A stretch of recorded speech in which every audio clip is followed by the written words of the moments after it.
ล่ะเชิญออกมาทำยุทธหัตถีด้วยกันให้เป็นเกียรติยศไว้ในแผ่นดินเถิดภายหน้าไปไม่มีพระเจ้าแผ่นดินองค์ใดที่จะได้ยุทธหัตถีกันแล้ว Thais have always trained elephants in war tactics. In times of peace, in ancient times, they were used as beasts of burden. In times of war, they carried weapons and warriors on their mighty backs. Today, training still continues, but of course, for different reasons. During those wartime processions, an army of war elephants, with their brightly clad warriors, must have been a sight to behold.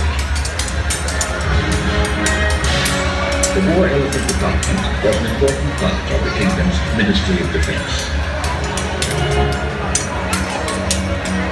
In those days, the king himself would lead the army into battle, and the art of fighting on elephant back reached such sophisticated heights it became known as mutiny.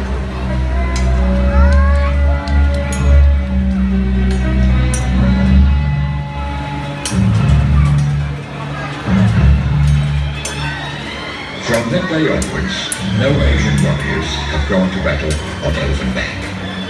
No longer do the banners and peacock feathers flutter in the wind.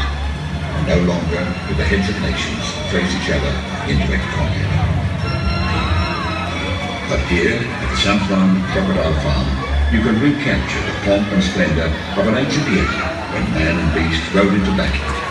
An era that today records the rich historical background that helped weave the tapestry of Thailand's glorious past.